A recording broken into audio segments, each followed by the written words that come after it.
बहुत बहुत स्वागत। आप देख रहे हैं एमपी अब तक। आपके साथ मैं हूं ललित प्रजापति। शुरुआत भोपाल से बड़ी खबर के साथ। व्यापम घोटाले में सजा सुनाई गई है। 5 आरोपियों को 7-7 साल की सजा और 10,000 का अर्थदंड यानी जुर्माना भी लगाया गया है। 2013 में आरक्षक भर्ती परीक्षा का यह पूरा मामला है। इसमें अब फैसला आया है। 5 आरोपी हैं, 7-7 साल की सजा और 10,000 का अर्थदंड यानी जुर्माना। 2013 आरक्षक भर्ती परीक्षा मामला व्यापम से जुड़ा हुआ। पुलिस आरक्षक भर्ती परीक्षा में अपने स्थान पर दूसरे को बिठाकर परीक्षा देने का आरोप था। प्रारंभिक रूप से इसकी विवेचना जो है एसटीएफ भोपाल के द्वारा अपराध पंजीबद्ध किया गया था।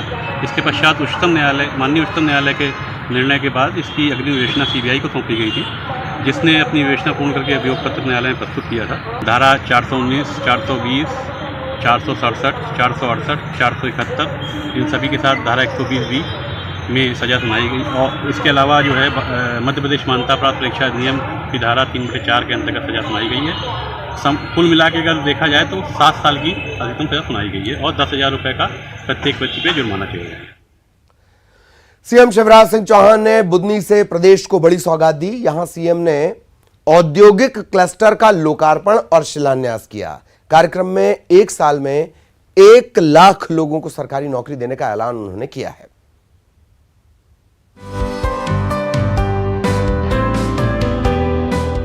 बुदनी से सीएम ने सूबे को बड़ा तोहफा दिया। सीएम शिवराज ने 3 औद्योगिक क्लस्टर, 1 औद्योगिक क्षेत्र, 2 इंक्यूबेशन सेंटर और 1 स्टार्टअप सेंटर का उद्घाटन किया। इसके लिए 5,521 करोड़ से ज्यादा का निवेश किया जाएगा। औद्योगिक क्लस्टर 471 हेक्टेयर से ज्यादा भूमि पर स्थापित होंगे। कार्यक्रम में सीएम ने हर साल 1 लाख लोगों को सरकारी नौकरी देने का ऐलान भी किया है। हम एवरेज 2 लाख से ज्यादा रोजगार दे रहे हैं और 8 महीना में 25 लाख से ज्यादा लोगों को रोजगार मध्य प्रदेश की धरती पर दे चुके हैं। पीएससी के अलावा शिक्षा विभाग हो, पुलिस विभाग हो, अन्य विभाग हो, 1 साल में 1 लाख सरकारी नौकरियों में भर्ती कर रहे हैं हम बेटा बेटियों। 1 लाख सरकारी नौकरियों में कि शासकीय नौकरियों में सबको रोजगार नहीं मिल सकता। उनको भी निराश होने की जरूरत नहीं है। अरे मामा काय के लिए मुख्यमंत्री बनाए रे कि नौकरी के अलावा स्वरोजगार के अवसर अनेकों खड़े करना। सीएम का कहना था कि सभी को सरकारी नौकरी नहीं दी जा सकती, लिहाजा स्वरोजगार पर भी सरकार का फोकस है और इसके लिए सरकार लगातार काम भी कर रही है। और अब बात करेंगे शहर के संग्राम की। तो मध्य प्रदेश में एक बार फिर से राजनीतिक दलों के लिए नतीजों का दिन है। 18 जिले हैं, 46 नगरीय निकाय हैं। कल नतीजे आने हैं। एक नजर उन निकायों पर।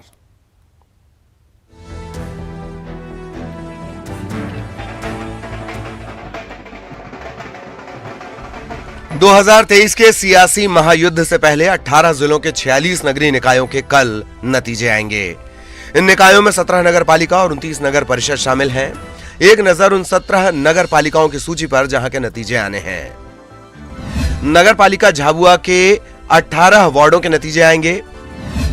नगर पालिका मंडला के 24 वार्ड, नगर पालिका नैनपुर मंडला के 15 वार्ड, नगर पालिका सारनी बैतूल के कुल वार्ड 36, नगर पालिका खुरई सागर के कुल वार्ड की संख्या 32, नगर पालिका गढ़ाकोटा सागर कुल वार्ड की संख्या 23, इनके भी नतीजे आएंगे। इसके अलावा नगर पालिका नेपानगर बुरहानपुर वार्ड की संख्या 24, इनके भी नतीजे। नगर पालिका शहडोल वार्ड 39, नगर पालिका कोतमा अनूपपुर वार्ड की संख्या 15, नगर पालिका पाली उमरिया वार्ड की संख्या 15, नगर पालिका सौंसर छिंदवाड़ा वार्ड की संख्या 15, नगर पालिका जुन्नारदेव कुल वार्ड संख्या 18, नगर पालिका पांढुरना छिंदवाड़ा कुल वार्ड की संख्या है 30, नगर पालिका दमुआ ये भी छिंदवाड़ा जिले की नगर पालिका वार्ड की संख्या है 18। इसके अलावा छिंदवाड़ा की ही हर्रई नगर पालिका जहां वार्ड संख्या है 15। नगर पालिका अलीराजपुर, जहां वार्ड की संख्या है 15, बालाघाट की मलाजखंड नगर पालिका, जहां है 24 वार्ड। इन तमाम नगर पालिका के वार्डों के नतीजे कल आएंगे। इन नगर पालिकाओं के अलावा 29 नगर परिषद के भी नतीजे कल आएंगे। कुल वार्ड 814 है जिनके नतीजे आएंगे, यानी कल 3000 से ज्यादा प्रत्याशियों के भाग्य का फैसला होना है। ऐसे में यह देखना दिलचस्प होगा कि 8,42,000 से ज्यादा वोटर्स ने किसे अपने शहर की सत्ता सौंपी है। इधर राज्य निर्वाचन आयोग के सचिव ने काउंटिंग की तैयारी पूरी होने की बात कही। उनका कहना यह है कि काउंटिंग सेंटर पर सुरक्षा के पुख्ता इंतजाम कर लिए गए हैं।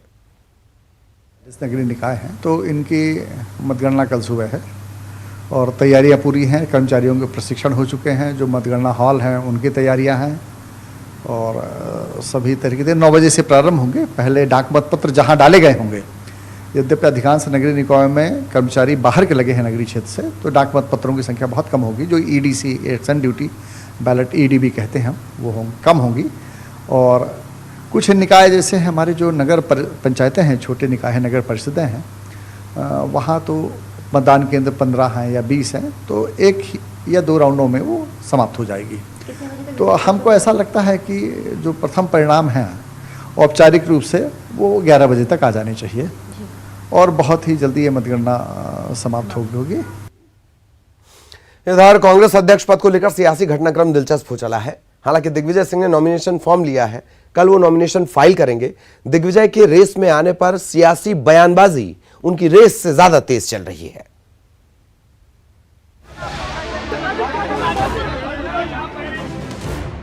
राजस्थान के सियासी घटनाक्रम के बाद कांग्रेस अध्यक्ष पद का चुनाव दिलचस्प हो गया है।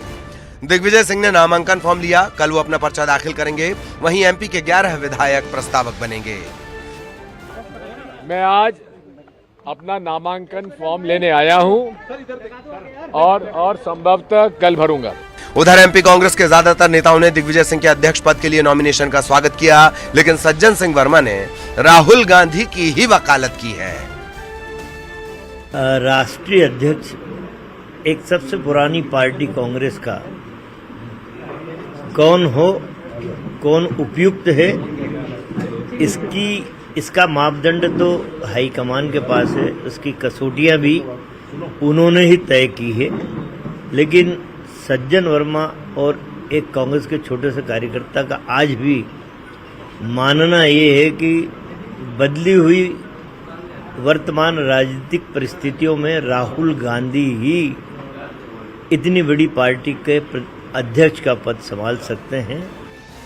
वहीं बीजेपी ने दिग्विजय सिंह पर निशाना साधा। मंत्री विजय शाह ने कहा कि पहले प्रदेश और अब देश में कांग्रेस का बंटाधार करेंगे दिग्विजय। आरएसएस जैसे संगठन को कोई अगर आतंकवादी कहता है तो उनकी सोच को पढ़ा। वो जिस चौराहे पर चाहें हम बहस करने को तैयार हैं, जिस चैनल पर चाहें बहस करने को तैयार हैं कि उनके समर्थन से कौन कौन से लोग आतंकवादी गतिविधियों में लिप्त हैं। और हमारे आरएसएस, हम जिसमें गर्व करते हैं, बचपन से हम लोग स्वयंसेवक हैं, जिस चौराहे पर चाहें अगर वो आतंकवादी आरएसएस को घोषित कर देंगे, राजनीति छोड़ दूंगा। राजस्थान में मचे सियासी घमासान के बीच कांग्रेस के राष्ट्रीय अध्यक्ष के चुनाव पर भी पेंच फंसा दिख रहा है। सियासत ऐसी जो पल पल बदल रही है। हाँ, इतना जरूर है कि कांग्रेस में अध्यक्ष जो भी बने उसकी राह आसान नहीं होगी। और इधर 11 बजे की बात दिग्विजय सिंह ने कही है कि वो नॉमिनेशन फाइल करेंगे। इस मुद्दे पर दिग्विजय सिंह से न्यूज 18 ने चर्चा भी की। मुख्यमंत्री दिग्विजय सिंह मेरे साथ हैं। सर, नामांकन पत्र आपने ले लिया, कल नामांकन कितने बजे वक्त करेंगे? 11-12 के बीच में। तो टक्कर मजबूत रहेगी? देखिए, अब जो होगा देखेंगे। कौन कौन रहेगा? शशि थरूर हैं सर? मुझे नहीं मालूम। उन्होंने नामांकन पत्र लिया है सर? हाँ, लिया है। अशोक शशि थरूर जी से मेरी बातचीत हुई है, तो हम दोनों लड़ेंगे। और भी कोई आना चाहते वो भी आए। अंतिम दिन है तो दो बड़े चेहरे तो वही है दिग्विजय सिंह की। माना जा रहा है कि शशि थरूर के आगे वो शशि थरूर कहीं नहीं है दिग्विजय सिंह के सामने। शशि थरूर, हम दोनों एक हैं। दोनों गांधीयन नेहरूवियन आइडियोलॉजी के लोग हैं और विचारधारा से हम दोनों एक हैं। कोई जीते, विचारधारा जीतेगी। सर विचारधारा जीतेगी, लेकिन सर अशोक गहलोत साहब का भी अब तक नाम चल रहा था, क्या आपकी वजह से उन्होंने विड्रॉ किया या वो जो बगावत हुई उस वजह से विड्रॉ किया? जानकारी नहीं, मैं अशोक जी से मिलकर ही बात करके फिर बताऊंगा। सर एक अंतिम सवाल, आपके हाथ में अब बहुत साफ है कि जो लिखा जा रहा है इबारत तो पढ़ सकते हैं आप, भले ही अभी यह ना कहें, कांग्रेस की कमान आपके हाथ में होगी। 2024 का जो चुनाव है, की कमान हमेशा से नेहरू गांधी परिवार के हाथ में रहेंगी, हम उनके नुमाइंदे रहेंगे। वफादार आप शुरू से हैं सर, बहुत जीवन भर रहूंगा, आखिरी सांस तक रहूंगा। 2024 में टक्कर मजबूत मिलेगी? देखिएगा, अभी तो भारत जोड़ो यात्रा निकल रही है हमारी, तो उसका तो असर है सर। आप बताइए। जनता साथ है सर, आप तो कोऑर्डिनेटर हैं जी, देखिए अब आगे देखिए, तो मजबूत टक्कर मिलेगी केंद्र सरकार। निश्चित तौर। हेलो, तो दिग्विजय सिंह साहब कह रहे हैं कि मजबूत टक्कर मिलेगी, देखते हैं, और कल 11 से 12 के बीच में नामांकन दाखिल करेंगे। कैमरामैन हरीश के साथ नई दिल्ली से अशरफ काज़मी, न्यूज़ 18। 20 से ज्यादा, मेरा ख्याल है 23 किताबें शशि थरूर लिख चुके हैं और इतने ही लगभग राज्यों को नापा होगा दिग्विजय सिंह ने। देखना दिलचस्प होगा कल। इधर कांग्रेस विधायक पांचीलाल मीणा की न्याय यात्रा को सुरक्षा कर्मियों ने लाल घाटी पर रोक दिया। यात्रा रोके जाने से नाराज विधायकों और समर्थकों ने सड़क पर धरना दे दिया, सरकार पर आदिवासी विरोधी होने के आरोप तक लगा दिए। धार के करम डैम से कांग्रेस की निकाली गई न्याय यात्रा को पुलिस ने लाल घाटी पर ही रोक दिया। यात्रा की अगुवाई कर रहे कांग्रेस विधायक पांचीलाल मीणा यात्रा रोके जाने से नाराज हो गए और समर्थकों के साथ धरने पर वहीं पर बैठ गए। मौके पर पीसीसी चीफ कमलनाथ भी पहुंचे। पांचीलाल मीणा ने प्रदेश की सरकार को आदिवासी हितों का विरोधी करार दिया। आदिवासी न्याय यात्रा को लेकर कारम डैम से निकली यात्रा भोपाल पहुंच चुकी है। भोपाल के लाल घाटी पर इनको रोक लिया गया। आप देख सकते हैं कि बड़ी संख्या में आदिवासी समाज के लोग मौजूद हैं। ये वही लोग हैं जो उस कारम डैम के टूटने से जो प्रभावित हुए थे, ये मुआवजे की मांग को लेकर यहाँ पहुंचे थे। पांचीलाल मीणा जो कांग्रेस के विधायक हैं, उनके पहुंचे थे। पांचीलाल मीणा जी हमारे साथ हैं, उनसे बात करेंगे। भाई साहब, क्यों रोक दिया गया यहाँ पर? हम हमारे अधिकार मांगने जा रहे थे। कारम डैम में 304 करोड़ का घोटाला हुआ, उस घोटाले के कारण हमारा आदिवासी बेघर हो गया है। आदिवासी भाई बेघर हो गया है और उसके अधिकार के लिए हम 21 तारीख से हम पैदल चल रहे थे। जो आदिवासी जंगल में रह रहा है, उस अधिकार के लिए मैंने विधानसभा में रखी बात, जब उन्होंने विधानसभा अध्यक्ष ने हमारी बात नहीं सुनी, इसलिए हम राज्यपाल जी के पास कारम डैम से लेकर के भोपाल राजभवन तक जा रहे थे। राजभवन में कम से कम राज्यपाल हमारे आदिवासी, उनको वो खुद भी आदिवासी है, इस वजह से हमको विश्वास था कि आज हमारी बात सुनी जाएगी। पर आज हमको विश्वास हो गया है कि भारतीय जनता पार्टी की सरकार में कोई भी आदिवासी अगर कोई पद पे हो तो हमको तब भी कोई अधिकार मिलने की कोई आशा नहीं रहती है। पांचीलाल मीणा का कहना था कि डैम की वजह से 500 लोग बेघर हो गए, लेकिन सरकार ने विस्थापित हुए लोगों को मुआवजा नहीं दिया। वहीं पिछले दिनों डैम में आई दरार को लेकर विधायक ने भ्रष्टाचार के भी आरोप लगाए थे और इसी बात को लेकर डैम से न्याय यात्रा निकाली थी।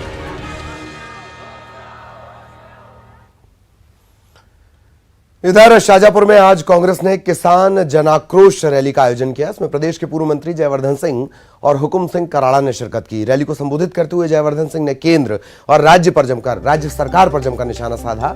उन्होंने कहा कि महंगाई के चलते आम लोग परेशान हैं और भाजपा धर्म के नाम पर मुद्दों से ध्यान भटकाने में जुटी है। इतना ही नहीं, उन्होंने अपने पिता दिग्विजय सिंह के पार्टी के राष्ट्रीय अध्यक्ष बनने की अटकलों पर भी अपनी बात रखी।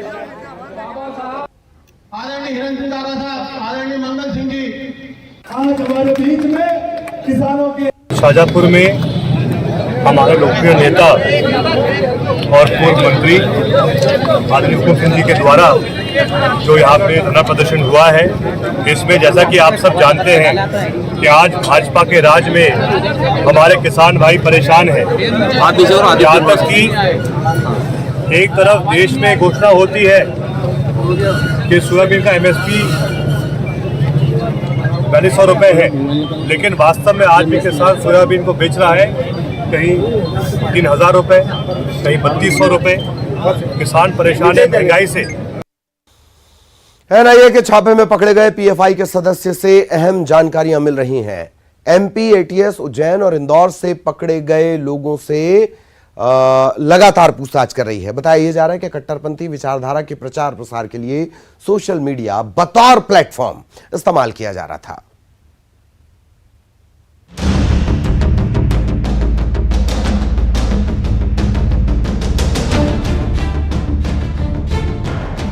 पीएफआई केस में बड़ा खुलासा हुआ है। रिकवरी डेटा में घरेलू महिलाएं, कॉलेज छात्राओं का पीएफआई से कनेक्शन की जानकारी मिली है। जिहादी व्हाट्सएप ग्रुपों में महिलाएं, कॉलेज छात्राएं भी मेंबर थी। इन व्हाट्सएप ग्रुपों में लोगों को देश के खिलाफ भड़काने का काम किया जा रहा था। कट्टरपंथी विचारधारा के प्रचार प्रसार के लिए सोशल मीडिया प्लेटफॉर्म्स का इस्तेमाल हो रहा था। आरोपियों से जब्त mobile phone, laptop, electronic device के डेटा को रिकवर किया जा रहा है। पूरे मामले को लेकर जो डाटा रिकवर हुआ है उसकी पड़ताल अब जो है तेज कर दी गई है, क्योंकि पीएफआई सबसे पहले मैसेज भेजकर जो है युवाओं को जोड़ने का काम करता था, घरेलू महिलाओं को जोड़ने का काम करता था। इसके बाद जो है उन्हें ग्रुप से जोड़ा जाता था, व्हाट्सएप ग्रुप से जोड़ा जाता था और सोशल मीडिया का इस्तेमाल इससे किया जा रहा था। यही कारण है कि जो डाटा रिकवर हो रहा है उसमें कई बड़े और चौंकाने वाले खुलासे हो रहे हैं। उज्जैन और इंदौर से पीएफआई के 4 लीडर्स को गिरफ्तार किया गया था। ये चारों 30 सितंबर तक रिमांड पर हैं। एमपीएटीएस चारों आरोपियों से पूछताछ कर रही है। इधर पीएफआई पर बैन के बाद पीएम के दौरे को लेकर हाई अलर्ट पर पुलिस है। पीएचक्यू ने जिला पुलिस को विशेष सतर्क रहने के निर्देश दिए हैं। पीएफआई की सक्रियता वाले जिलों में पुलिस को सतर्क रखा गया है। इन जिलों में इंदौर, उज्जैन, खंडवा, मंदसौर, शिवपुरी, नीमच, राजगढ़, श्योपुर, भोपाल शामिल हैं।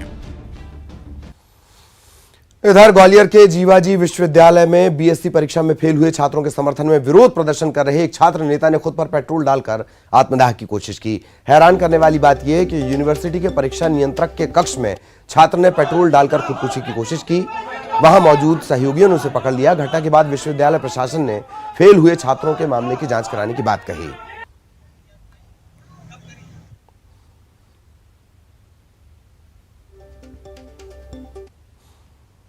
इधर पन्ना के हीरा दफ्तर में अलग अलग खदानों से 5 जेम्स क्वालिटी के हीरे जमा हुए हैं, जिनकी कीमत है 50 लाख।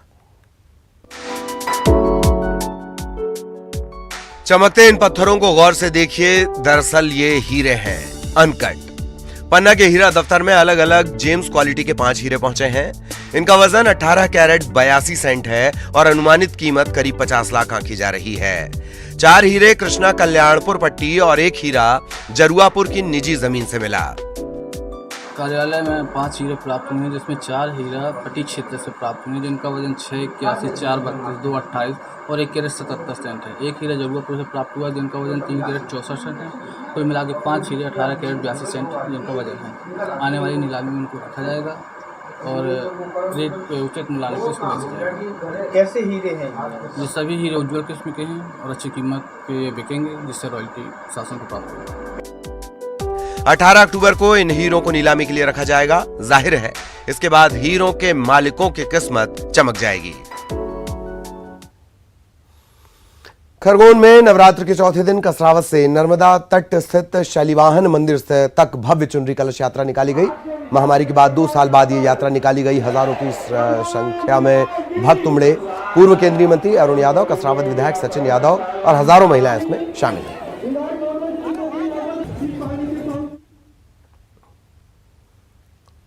और अब 25 सेकंड